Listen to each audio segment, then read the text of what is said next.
This is the 2010 150 that I use to haul usually trailers around. We did a couple big jobs recently. I needed the backhoe, so it's a little much for a 150. I use a dump trailer, the backhoe, and the enclosed trailer, and they're all well, they're 7,000, and this one is 12,000. But we needed gravel, we needed, everything needed on the job. But if you remember the last video, I had a caliper that froze up, and I was worried about it ruining the rotors, which were only, those are the lifetime rotors, about, I would say, 8,000 miles on them, and ceramic pads, and it was working great, but one of the calipers seized up, so I replaced it. But as I keep driving it, it's getting worse and worse. It's shaking. So I bought those slotted rotors, they're grooved, and ceramic pads. I'm going to put them on because it's shaking me right out of the truck right now. Well, as I was looking underneath here, I see my tailpipes hanging low. And it looks like the old bracket, I don't know if it looks rusted or just cracked. It's not a rust hole or anything. It's a heavy duty bracket. I'm going to jack this up and MIG weld it here.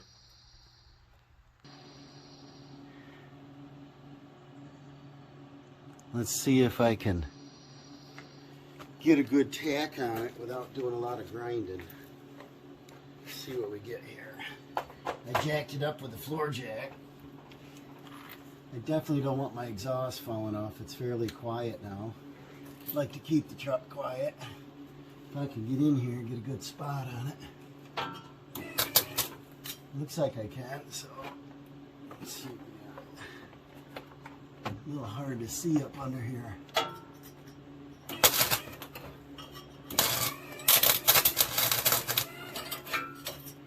See if it's enough. Not quite to hold it. Keep the jack in here. Sure wish I had a lift. Always working outdoors.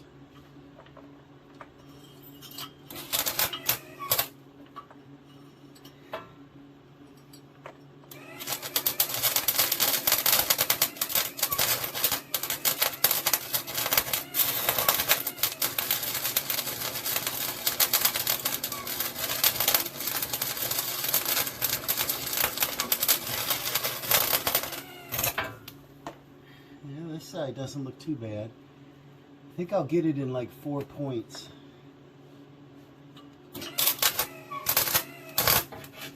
Get up in there better would be nice.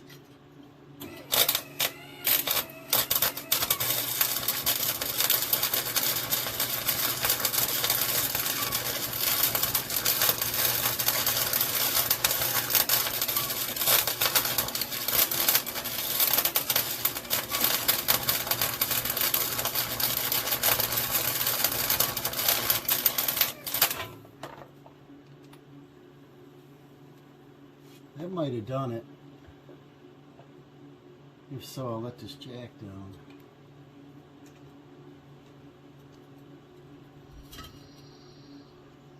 Not quite, just the corner of it. I'll readjust here.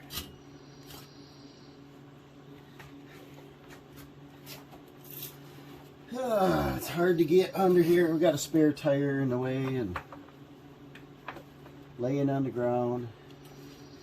See if I can get a better shot at it here.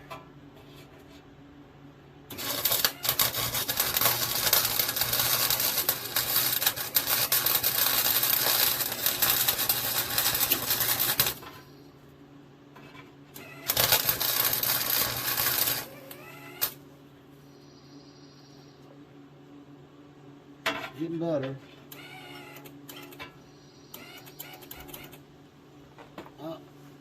Out of wire, it looks. Grab another spool.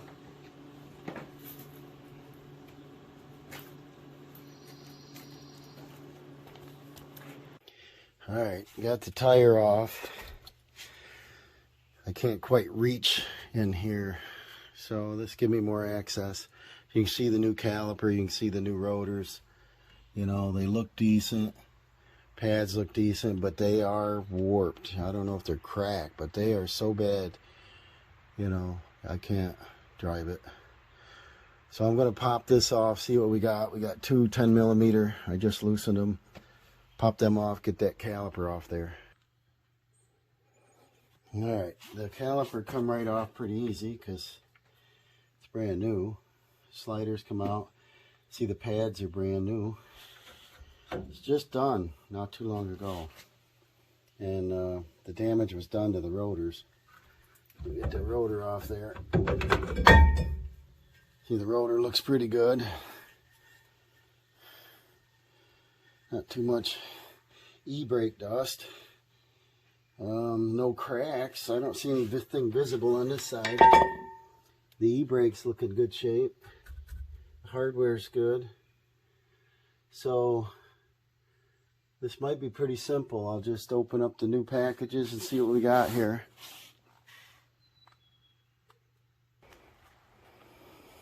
Okay, I bought the brake kit as a front and rear set. Of course, I opened the wrong box first. Here's the front rotors, slotted, grooved, drilled, and they're packaged in plastic, and they don't put the grease on them, which is kind of nice. It's kind of, I always thought that was foolish. You got to clean that off to put your new pads on. It comes with brake parts cleaner, .3 synthetic brake fluid, new pads, ceramic, and new hardware. That's for the front. Pretty big brakes. So open the second package. We've got same thing. We got our rear. Here's our drum brake for e-brake, and got a pair of them. See, there's no packing oil on that. Nice and clean, which I like. And then here's the rear ceramic pads. So we got the hardware with it. So they even give you brake grease. So this is Detroit axle. This is a 2010 150. Let's see what we got for a part number here, if I can show you. That's for the front. Here's the front rotors. And the rear, still in the box. I gotta lift this thing. And there's one of the rotors. Nice heavy duty stuff, nice and clean, well packaged. And let's see what we got. There we go. Here's the rear rotor. And here is the rear pad part number. So now, got to put things back together here, and then we'll move on to that exhaust. See if I can get that welded better. Now I got better access under here.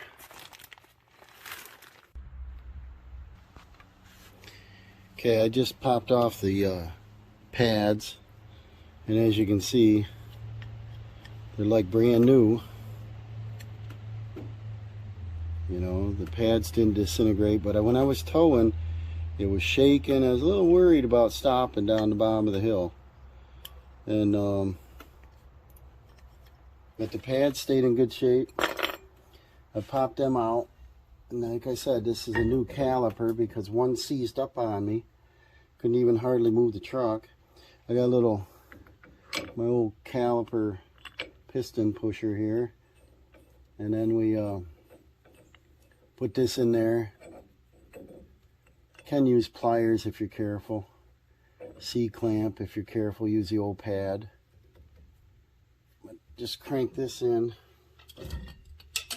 That looks like about I don't know, 9/16 is it? I'm actually grabbing a 14 mil because I got metrics out. And then just tighten. The brake hoses are short, but tighten this up to push your piston back. Some say you got to open up the master cylinder. Some say you got to open up a brake hose. I say push the piston back. That's it. Just loosen that up. I've never had any problem getting the pedal back after doing this. And check out your brake hose, that's good shape. Speed sensor wires, good shape. So now we're just going to take our new pads, same thing, ceramic, pop them in there.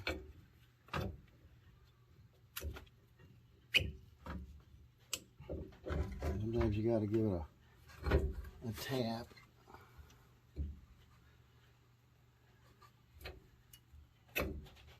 Get her in the center there. I sure wish I had a lift. I have worked on a lift before. Makes it so much nicer. You can get in a more comfortable position.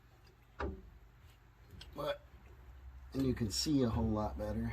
Out here on your knees, it's usually a little tougher. Get that in the piston here.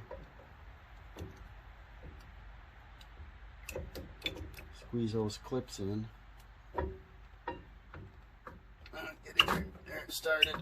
There she goes. And then the outboard has a little spring on it.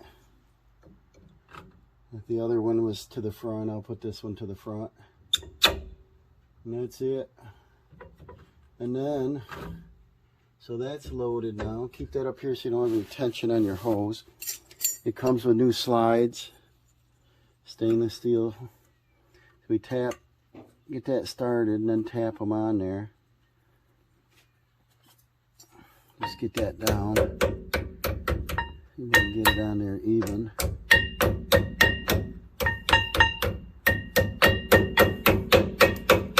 Sounds good. Same thing up here. All right, like I said, I already knocked off the old ones, but they were like new.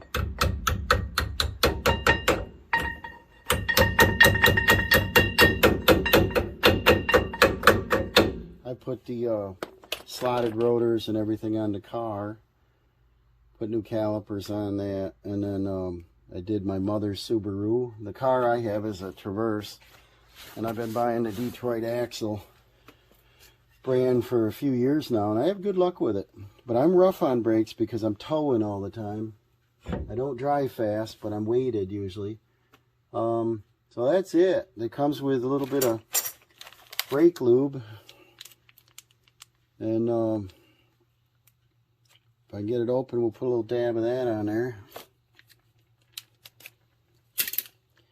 I've used other products, but this stuff is supposed to be a little better, and it doesn't attract dirt. Put a little bit on the slides here. And then some people put it on the back of the pad. I don't know. That gets hot. I don't want this turning gooey.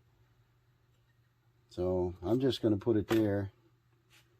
And then set this baby on there.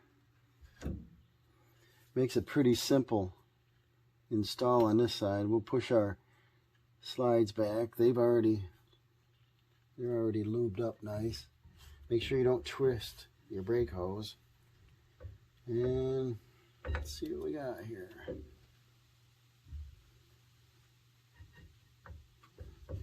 And the piston is back all the way. Oh, the pad's probably not quite clicked in there, is it? Nope. Good, because I needed a little more room. Get back over there a little bit. Right about there. See, they click in that notch right here. And then should fit in there really nice. I think I went too far with it. It wouldn't matter because it wouldn't fit on there if you didn't have it in the right spot. There, it just popped. I think that's it. Yep. You couldn't get it together if it was wrong. Check your brake hose, it's not twisted. Pull your slides back again. Make sure they clear. Kind of like the Ford brakes because I think they're kind of easy and I don't usually struggle much with them. They don't rust up. See how that snaps? There's no way to put it together wrong. You could twist the hose by cranking it, I guess. but the hoses are short.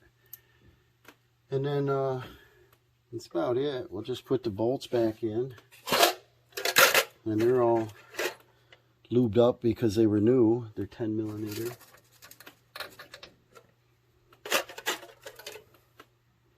I bought Ford parts before, and I bought aftermarket.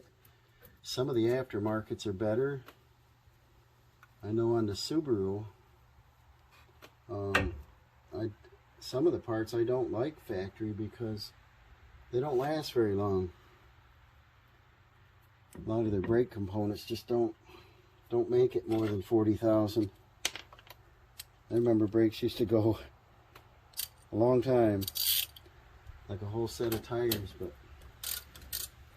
I think anymore they're exposed to the elements, so they get rust on them, water on them. The old drum brakes, you know, they were protected. You couldn't stop very good, but they were protected. I think the design on these, they should be up front. They'll get more air on them, keep them cooler. Now, before I tighten them down, I just look them over. You see these sliding here? That's where I put the grease. Because they're stainless, they're not going to corrode anyway. But see how nice and easy that moves? My rotor's nice and free. Everything's good. So I'm going to tighten them up. And they're only 10 millimeter. I don't know what the torque spec is, but I'm just going to probably do like 40 pounds or something here. I could get out the torque wrench if I have to. They don't get a lot of pressure on them. Now, like I said, after they're tight, just check, make sure they're free, and then that's about it. I'll go to the other side, do the same thing on a repeat. On the exhaust, I did a little chicken weld. See that little chicken weld in there. I didn't have any shielded wire, and I didn't want to drive to town, so I may do that later. That's really strong. It just looks ugly. So I got my exhaust tight, got my brake on. I'm going to throw the wheel on, go do the other side. I got anti-seize on my lugs. I'm an anti-seize guy. I got anti-seize on this center. But I'm excited to see how well this brakes. I know on the car, you can kind of hear it. It's like a little rougher when you're stopping. Ooh, a little bit of a growl. But you tap it and you're stopping. So I'm excited on this. Hopefully that'll work, and it'll last me a couple years. I usually do brakes every year on this, and I drive, I don't know, an average of 8,000 miles, so that's about it.